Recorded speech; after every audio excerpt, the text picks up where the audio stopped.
The Digital Photography Cafe show is brought to you by Focus Pyramid, the autofocus lens calibration tool for your camera.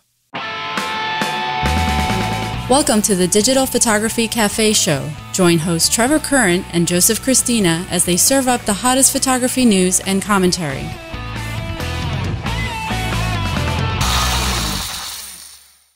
Hey everybody, welcome back to the show. This is episode 217. I'm Joseph Cristina here with my co-host Trevor Current. Hey Trevor, how are you doing, my friend? I'm doing well. How are you? Excellent, excellent. Another week, summertime, kids are home, making me crazy. Kids are home, yeah. We're first week out here with the kids being home. Yeah. I mean, it's good. I'm glad they're out. You know, they really work hard. And it's good to have a break from all of the stuff, the sports, the activities and everything. But, you know, now it's like, you know, the kids are young. So, you know, they need entertainment. Otherwise, they go stir crazy. Yeah. Yeah, I know all about it. And I'm 2 weeks. I think I'm like 2 weeks in from you, right? 2 or 3 weeks. Mine been off. So, yeah, you're just getting started. You'll see. Yeah, I know. Have some vacation time, some time alone with the kids, just to be able to, you know, I want to take my son fishing and, you know, get to do stuff that you can't do during the school year, because school is just, you know, it gets to be crazy. It's continuous, you know. With, so much going on. Yeah, it's constant. I mean, yesterday was really great. We took the afternoon and we went down to the beach and hung out. We brought the kayaks and went, you know, boating around and stuff. So, I mean, it's a lot of fun. I mean, we definitely have some good times, but, you know, we also have to get our work in there as well. So. Yeah, no, absolutely. Absolutely. So WWDC. Interesting, yes, right? Apple's Worldwide Developer Conference. Yep, that happened last week. And, you know, normally during WWDC, they announce new hardware from the computer standpoint, not the consumer products like iPhones and stuff normally. But no hardware announcements this time around. It was all software. Yeah, yeah. I mean, the new iOS, the new OS. It's the, you know, it's more of like the meat and potatoes behind Apple is really what they kind of, you know, announced. Nothing that really just jumps out and says this is stellar. We have to talk about it. But like, you know, the watch, you know, OS has changed and, you know, there's like little things here and there. And of course, the announcement of what is it, Sierra, I guess they call it now. Yeah, that's the new Mac OS. Yeah. Yeah. So, I mean, that's going to be good. I mean, there's a lot of really great stuff coming out in all of the software updates. iOS 10, the Mac OS Sierra, the Watch OS 3, and the Apple TV OS. Yeah, the Apple TV OS was more, I think, probably one of the most interesting things, I would think. Yeah. Well, what's interesting about it, I think, is Apple may be starting to migrate the Apple TV from being its hobby project, which is what Steve Jobs always referred to it as, to something that may actually turn into like your home automation hub, your home entertainment and automation hub. Yeah. Because they are integrating HomeKit with it. They're integrating Siri with it. So now you can actually talk to it. Yeah, talk to your TV. Yeah. So, I mean, there's a lot of really interesting things going on here. And in this HomeKit world where everything can be connected within your house, your lighting, your thermostats, your TVs, your audio, everything, it really becomes an interesting device. And again, it's like $100. So, you know, it's right for, you know, I have the Apple TV first gen that I actually just disconnected a while ago because it just was out of date. It just wasn't working anymore. But I am interested in the new Apple TV, and I'm interested to see where the new S is going to take it. And the, you know, this kind of integration with all of their other software now. Yeah, I like the whole idea. I mean, Xbox has been doing this for a while, right? Saying this is your central hub. You can get, you know, all of your channels there. You can get Netflix, you can get Amazon TV there. You can get basically everything, all of your media, right? Yeah. For, you know, I think a little bit of a lesser spot, you know, PS4 has done the same thing, but seeing that, you know, these are still $300 devices, right? $400 devices, $500 devices, depends on how you want to build them out.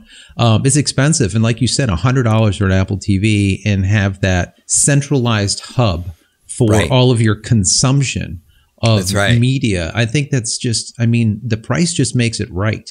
And, you know, I could see Amazon as wanting to do this forever, right? Yeah. Because they want to bring you into the Fire TV that they have. Yeah. Right? And of course, how well did that do? Right. So yeah. I mean, my parents actually have the Fire TV, and it was a small investment and stuff. Right. And my kids love it when they go down there. They play games on it and stuff like that. But the Apple TV is actually turning into a gaming platform as well. Exactly, because it plays all the iOS games. Yeah. So, I mean, a lot of interesting stuff happening there. I mean, again, it's a developers conference, so this really is more for the developer, not for the consumer. One thing that really stood out from a developer standpoint is that they're opening up Siri to the developers, which is really great because that allows integration with all these apps now, and now you can talk to the phone and have app functionality. You know, and talking about gaming and whatnot on that Apple TV or on your iPad or on your iPhone, Swift is also becoming bigger and bigger and bigger and more popular, and people are programming it. I would say, and now they're kind of making it a little bit better. They're making it easier for you to see what you're programming and how the code will look on the devices. So that was kind of interesting too. Yeah. Their Swift Playgrounds application right now is available for the people in the developer program.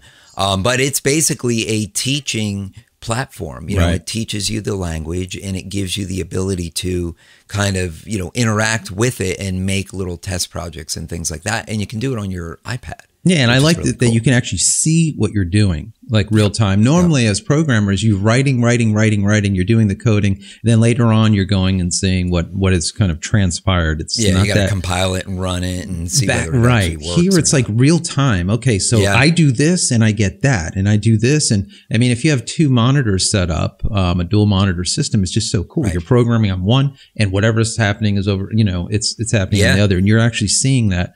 Or if you break something, you actually see that you broke it, so you can go and fix it. So I do like that. I think that is going to be an interesting platform. I mean, it has been interesting for the last year, but now that they're making it a little bit more accessible and easy to use, I think there's going to be more apps. Not like we need more apps, Trevor, but I think there'll be more apps out there, and that will possibly lead to better apps also, Yeah, it gives entrepreneurs the opportunity to even self-teach and learn how to code and create something. Right. And people like us that are full-time photographers, maybe, jump off, that diving board into Swift and be able to create maybe an application for a wedding business, for example. And now that application might real-time show the photos that you're taking at, let's say, a wedding, and people can share them through social or something. So there's a lot of opportunity there. It's just, of course, the effort that you want to put into it.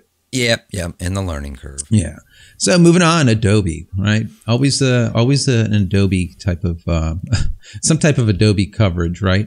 And they were talking about the big release. I think it was 15.05 or 2015.05 or something. I forgot what they called it, but it's supposedly the big release. And we went through about 9 or 10 different items that were in this release. And they're interesting and not interesting, right? At the same time. Yeah, that really is the case. We've kind of been, pro Adobe. I think we're all kind of pro Adobe from the standpoint that we use Photoshop, we use Lightroom, we use their other products, and have for many, many years. I know that we also come across as anti-Adobe on the Creative Cloud issue, simply from the standpoint that it is a subscription model to something that we've always been able to just buy and own. Yeah. And I think you have kind of two classes of people when it comes to Adobe. Those who have drank the Adobe Kool-Aid and say, Adobe's where I need to be, and I will pay that monthly fee, whether I'm happy to do so or doing it reluctantly, but because I need to, for compatibility with my business or whatever. And then you have the other group of people that say, you know what, I'm not happy with Adobe and I'm going to find alternate solutions. Right. And I think Adobe, I mean, just looking at this update and reading through all these features and these improvements that they are implying are just so great. Really, they're not. Yeah, they're mediocre at best. So to kind of break them down a little bit, so you have what they call is this new premium collection, whereas they're giving you the ability to take a look at let's say 100,000 pieces of stock of assets. And then the next big thing that they're talking about is one-click workflow, where you can take these assets and stick them into your workflow, and you can see what they look like. So that it's easier for you to buy these assets, also with one click. So that's not really something that you're giving me. That's something you're giving me to sell. Something me. You're selling. So I don't feel that as being like some kind of update, but they call it an update or upgrade and something fantastic. Yeah. And for those, again, who are in the Adobe camp and they're all Adobe, this is, possibly a great addition to their workflow because they use Adobe stock already. And it's just now it makes it that much easier. Right. They have content-aware cropping.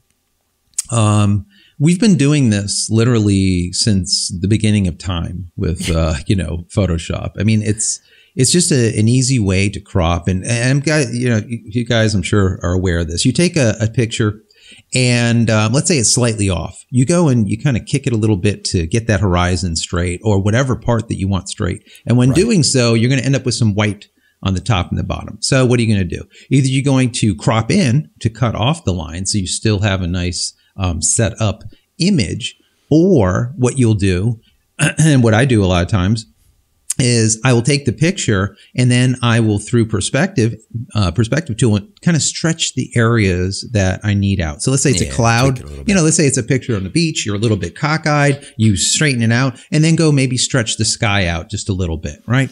Not a big deal. Nobody would ever notice. No one would ever notice the difference. And you don't end up losing any pixels, right? You're just kind of stretching out the ones in the corners. Well, that's what this content-aware cropping is doing, but it's doing it for you. So is that an awesome, innovation? I would have to say no, right? I don't know. And they also moved into another one that's kind of like this whole content aware. And what it is facial aware, right? Face aware type of liquify. And they showed, and literally in the press release, they showed a guy that they turned from the normal guy into like a bobblehead and made his eyes really big and his neck really skinny and his head really big. And I'm looking at that, I'm like, okay. I don't know, man. I don't know. That just beneficial, I guess, if you're doing anime style images, or you want to do Captain America, or you just don't want to go and highlight around the eyes and then just kind of bulge the eyes out like we've done, or highlight around the neck and kind of shrink the neck. I don't need this facial content aware liquify at all. I like it. Just I don't get it. Another thing that was interesting was match fonts, right? And that's more on your side of things. Yeah. Now this, I do see there being a benefit to it from a design standpoint and working with outside agencies. I mean, we get stuff in all the time, right? That fonts are really a gray area. You're not technically supposed to send fonts anymore. I mean, that's kind of a thing copyright the copyright, exactly. So, there's fair use and there's all these other good issues that people contend with. But when you're in the Adobe font camp and everybody's using CC, it becomes less of a problem because everybody has the same fonts. But you may not know what font somebody used in a Photoshop file, and you may want to duplicate it in an Illustrator or an InDesign file. Right. And you don't know what it is. Maybe they rasterized it, right? So you can't tell.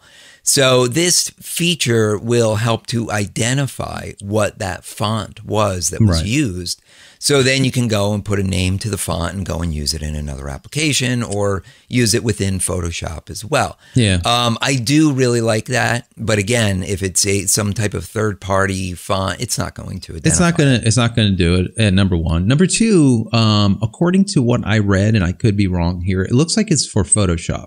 Yeah. And I mean, this would be a good feature if it was introduced into Illustrator, right? Yeah, like Photoshop rasterized type of font. Who really care? I mean, I get it. I understand it. And sometimes it is just a pain to try to figure out what a font is that someone else used. And I get that. I think it is a cool feature.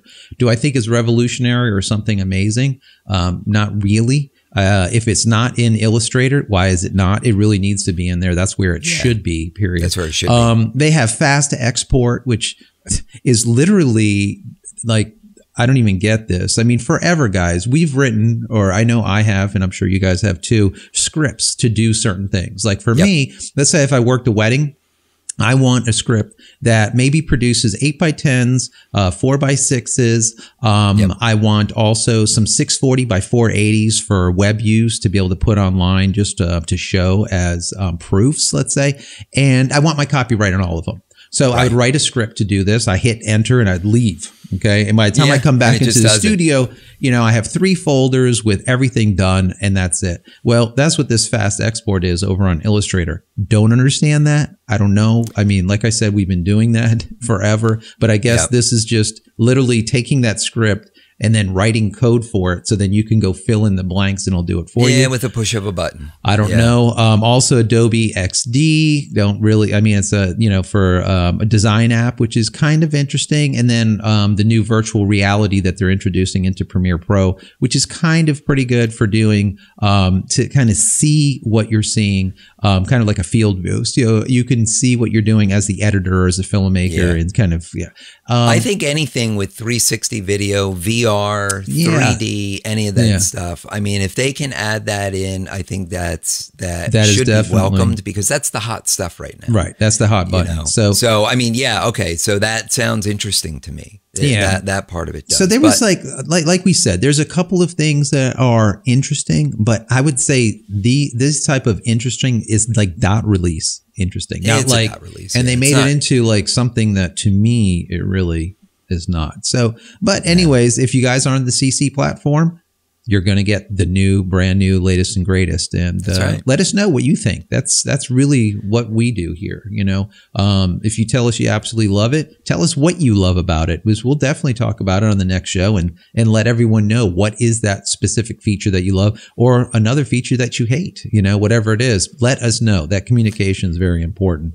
Moving on. I really love to be sold on the idea of CC, but I'm just not. And it's hard. I mean, if our listeners and viewers out there can really, you know, try and convince us as to why CC is really the best thing and that's what, you know, we really should be moving into. I would love to hear it, but I just have not heard a compelling enough argument for me to make the jump yet. Yeah. So moving on, we dealt with this, what was it? God, it's got to be about 5-6 years ago. And you remember when the cups came out that looked like, it's like a mug and it looked like a lens from Canon. Well, there's a new one on the market, but it does something cool, right? Yeah. This is kind of funny. This actually struck home back in 2010 when the Olympics were running in Canada. Canon had created these white lens mugs, right? And they were like the big, you know, the 200 millimeter lenses, and they were really cool. And I had bought a whole bunch of them through Canada. I imported them, and I was giving them away through Current Photographer. Right. I remember that and stuff. And so we just saw this and it was kind of cool. They came out with another new lens mug. It's a 24 to 105 millimeter. It's an f4. Looks just like the lens, but this one actually has a stirrer mechanism built into it. So it takes a couple AA batteries, you flip the little button and it'll actually start spinning the thing so you can pour your milk into your coffee and it mixes it up all nice. So really, it's a cool novelty item. If you want something for your studio or whatever, it's really cool. $13, you can get them online. Just Google it, you'll find it, and it's kind of cool. Yeah, really interesting. So I know I actually have a couple here too. I think one you sent me, and I had one from before also. So it is kind of cool. People look at you like, what are you doing? You know, there's like a lens on your desk, and you start drinking out of it. You know, Put your name on those things because they will walk when you're at a trade show or something. Oh my God, they will. Absolutely. So anyways, guys, we have a lot more for you on the backside of this commercial. Hang in there one second. The 3-in-1 photo reference tool featuring the revolutionary dual access color control is a versatile all-in-one color reference accessory designed to help photographer and videographer dial in white balance, exposure, and color temperature. The PRT features a large gray card with center target, making autofocus lockup easy while providing fast temperature neutralization in camera or in post-production. A 12-step exposure gradient helps produce perfect tonal reproduction, balancing highlights with deep, rich blacks. Most photographers color balance by eye, using the temperature slider to warm or cool an image. This method delivers inconsistent and inaccurate results. The backside of the PRT features our dual-access color control system, which addresses this problem. With a single click, this system will automatically adjust color temperature and apply color tint to produce optimal and repeatable results for beautiful photos every time. From in-camera to post-production, the 3-in-1 photo reference tool helps push your creativity to the next level, providing complete color control over all your imaging creations. Grab one from your local or online camera dealer or visit our website at jcristina.com. Okay, we're back. And interesting story, Ricoh actually acquires Eyefi's cloud service. Now, if you remember back, I think it was in 2014, Eyefi created this cloud syncing service that basically took all your images from your Eyefi, Wi-Fi enabled SD card, right. Uploaded them into the cloud where you could organize them, you could sort them, you could share them, and you could do a backup of them, right. as well as taking the images off the card locally, putting them in your computer or whatever. And so now Ricoh actually acquired that service and will be maintaining it and running it and obviously rolling it into their line of products, I'm sure. Yeah, I think that's just a play on Ricoh to pick up clients, pick up possible customers that they can market to. Because, I know that service, number one, it was slow. It just wasn't widely used.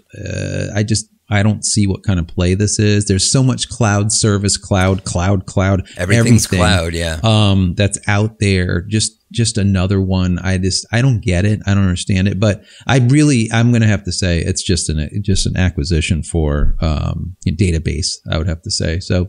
And they're just going to keep it going so it doesn't go down the path. Sure. Yeah. They'll keep it down. Eyefi is going to continue. Eyefi is not going out of business. No. Eyefi is going to continue to sell their SD cards. Right. They're just not going to be running the cloud service anymore. Yeah. And you see, back then there was not a lot of cameras that had built-in Wi-Fi, right? And now you guys know built-in Wi-Fi is everywhere, right? Most of the cameras that are coming out today, they'll have built-in Wi-Fi for, at minimum, syncing or whatnot. But you can even do upgrades over the quote unquote the cloud now through Wi-Fi. There's a lot of stuff that you can do with it, which I said this literally just years and years and years ago. Why is this not in everything? I remember Canon had like some type of system.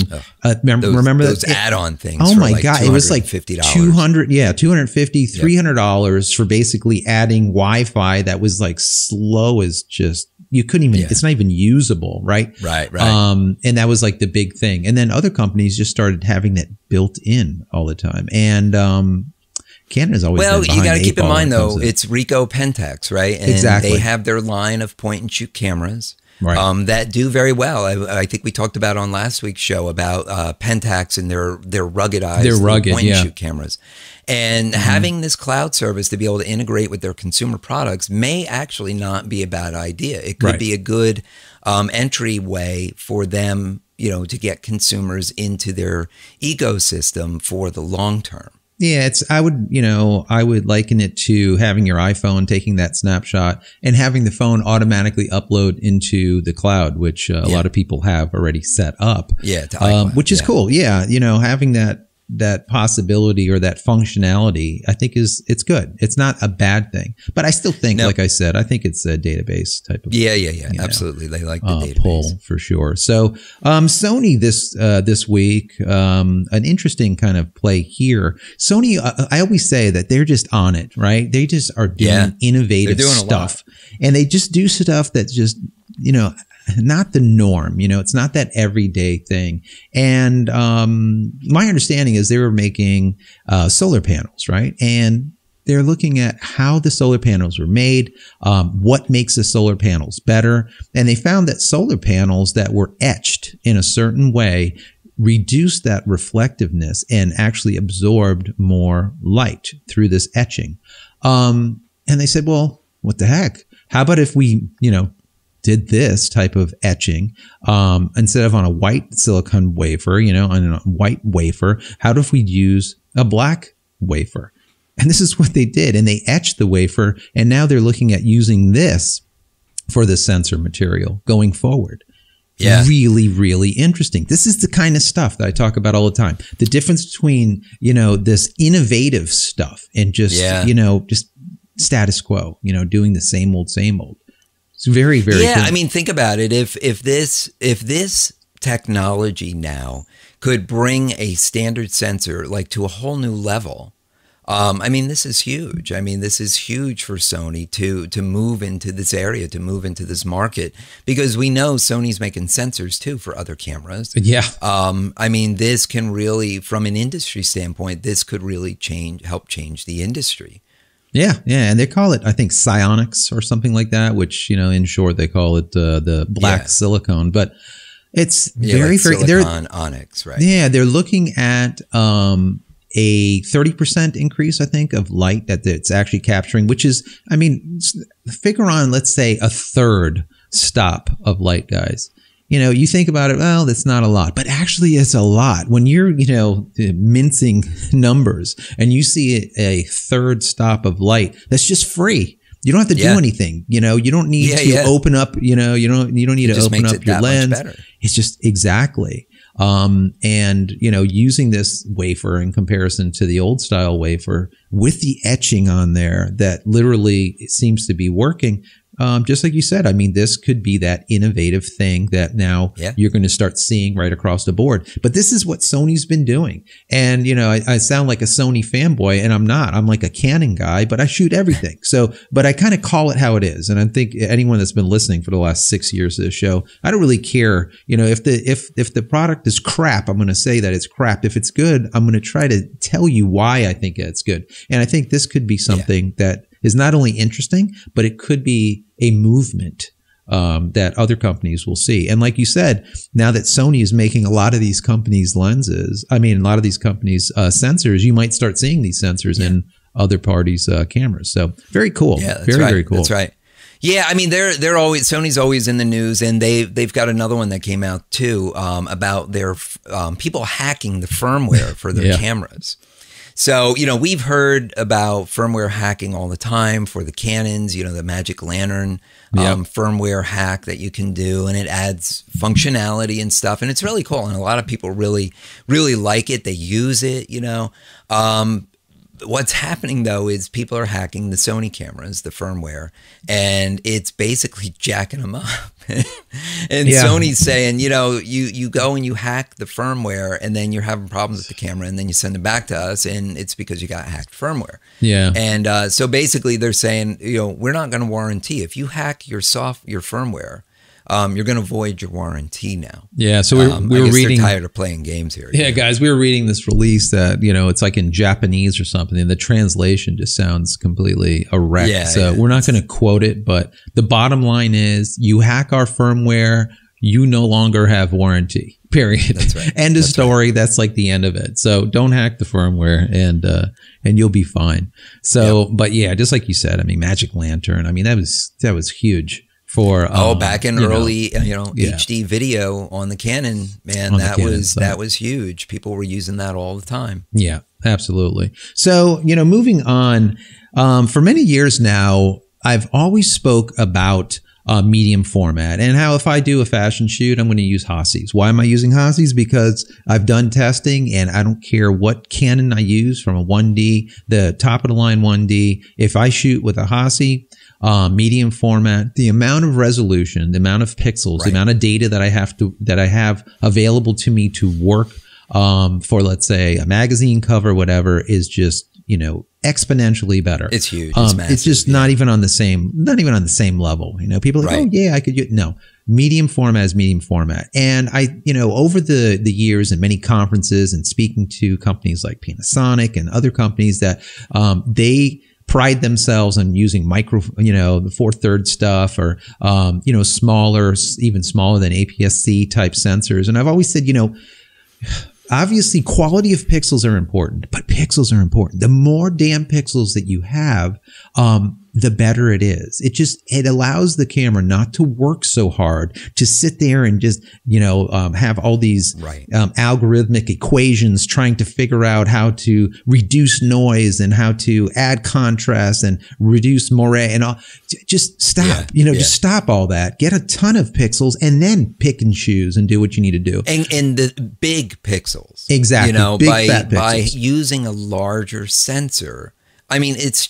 Facts are facts, everybody. You try and cram 25 megapixels on a little fingernail. Yeah, the size of a fingernail, sensor. Exactly. The quality of those pixels are not going to be as great as 25 megapixels on a full frame sensor. Right. It's just the way it is. And medium format, no doubt, is gorgeous, but it's always kind of been out of financial reach. Yeah, the Hassies that I use are $50,000, with the lenses when I pick these things up to shoot with. So you're talking about a lot of money. Just the bodies alone are $25,000 to $30,000. Well, Hassi now has come out with a camera, or is coming out with a camera that addresses this issue. And this, to me, is the revolution. This to me is that in the next 2 or 3 years, we will see Nikon, we will see Canon, we will see Sony probably first going down this exact same. Canon will probably be 5 to 10 years. Yeah, they will be. I don't know. Yeah,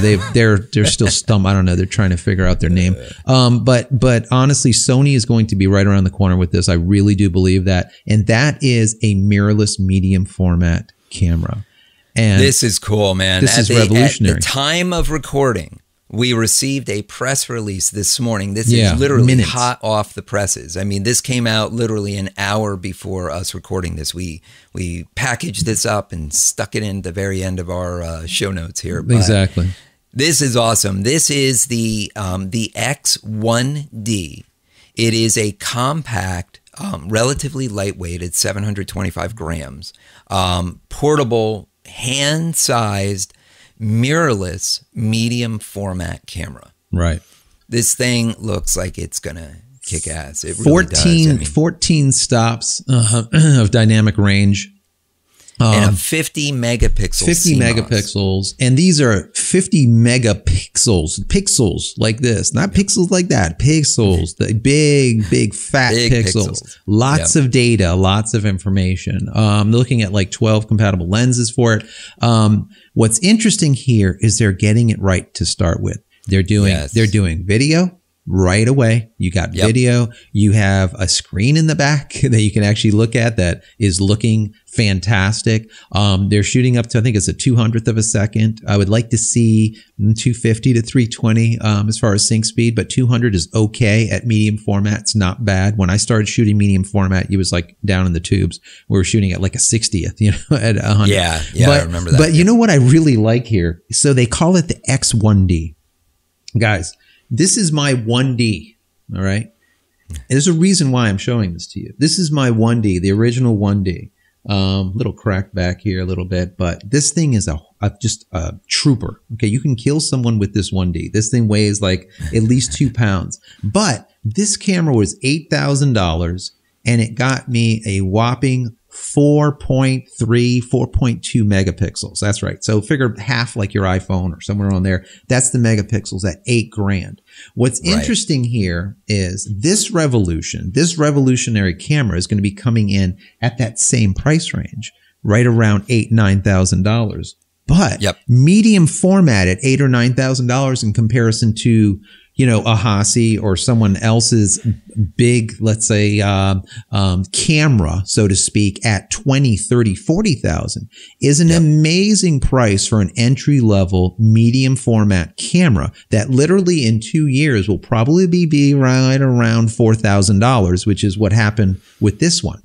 So This is definitely. I mean, I see it, I feel it, I smell it. This will be a revolution. And I think Sony is right around the corner with this. As soon as they see this release, Sony's going to be like, you know what? That's all right. We're going to take care of this. And Sony will release a medium format that will probably be half the price to this one, the Hassi, right around 4K is what I'm going to predict. 4K, but still, guys, medium format.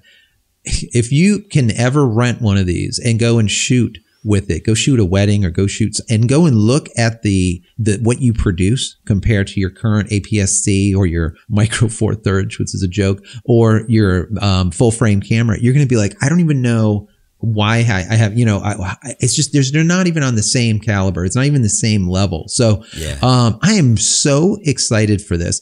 And I mean, look, it's going to be coming in with dual, SD cards. It's going to be coming in at, GPS as well as Wi-Fi. I mean, literally, Hassi's got it right across the spec line on this thing. I don't HD see where they're dropping the ball at all. I can't even believe it. That never happens. Yeah. No, in HD video, I mean, normally the Hasselblads didn't do video. No. I mean, they were just still image cameras. And I mean, looking at what we're seeing so far, and again, this is early press release, this is hot off, not even out in the wild yet. Not even availability. It doesn't even show when it's going to be available, just give you a price. And, I mean, this is exciting. I mean, from a camera standpoint, I mean, this is probably one of the first that I've been excited to learn more about in quite some time. Yes. Just because, I mean, it's checking all the right boxes of what today's photographer needs and can use.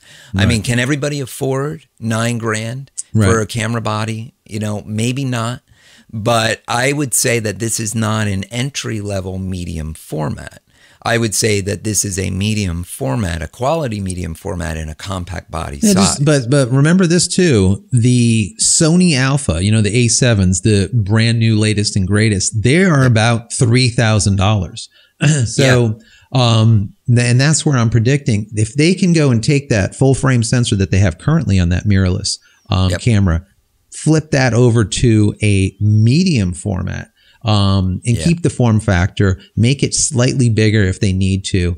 I mean, God, now look, for an extra $1,000, you end up with just, it's not, like I said, it's not even on the same level. The amount of light that you pull in onto that sensor is unfriggin' believable. It's, it's definitely amazing. The thing is now, when they do that, they're going to have to take into consideration lenses. Most of these lenses aren't going to work. They're not going to be able to have that light spread across that entire huge sensor. So you're going to need some bigger lenses. I mean, if you take a look at some of those Hassi lenses, they look like torpedoes, and the reason being is it's thick. They're like this round. They're huge. They're actually coming out with a new line of lenses for this mirrorless called the XD lenses. And it's going to launch with a 45 millimeter and a 90 millimeter. Right. But as you mentioned before, you've got 12 other lenses that you can use with the H mount, the H system, and you can use an adapter. Right. So that really allows you to use these big, expensive, very expensive lenses on this new medium format. It's going to be amazing. Body. Yeah, absolutely. So I'm excited. Yeah, we'll have to see if we can get our hands on the minute that this is out, I'm going to rent one into the studio. Maybe I'll do a review on it for you guys and give you my thoughts on it. Maybe I'll do maybe a fashion shoot or some other type of photo shoot or something, and use it, and maybe do a direct comparison like I did in the past with the Hassi. I think I did a HD40. I think it was years back in comparison to the full frame 5Ds. And it was just, like I said, it's a horse of another color. So this will be an interesting test. I'm really, really excited about this. I would say I'm as excited about this as the Sony Alphas. I just, I love that camera. Sure. I think it's absolutely amazing. There is some, there's little problems here and there that they're kind of massaging out of them, but that is a amazing, amazing camera for mirrorless and being lightweight. So, but anyways, Trev, we do need to get out, huh? Yeah, this was, I think, a lot of information in this show. Yeah. Really good stuff. So definitely, let us know in the comments about, on Facebook, on YouTube, what you want to hear. If you're enjoying the show, definitely on YouTube, hit that like button, hit the subscribe button. It really helps us a lot. We really appreciate it. Yeah, absolutely. Absolutely. All right, Joe, we are done. So if our viewers and listeners want to connect with you, what's the best way for them? You guys can find me on Twitter, and that's @JosephChristina. And as I always say, Cristina with no H. Great. You can connect with me on Twitter. It's @TrevorCurrent. Sorry, everyone, we are out of here for yet another week. You can get all the show notes from this episode by visiting digitalphotographycafe.com. And don't forget to subscribe to our YouTube channel at youtube.com/dphotocafe. And we'll see you next week. Take care, guys. You've been watching the Digital Photography Cafe show with Trevor Current and Joseph Cristina. Subscribe to our YouTube channel with any compatible device by visiting youtube.com/dphotocafe. Be sure to subscribe to our audio feed through iTunes, Stitcher, TuneIn, and Xbox Music apps or through RSS. Visit digitalphotographycafe.com for show notes and to connect with your hosts.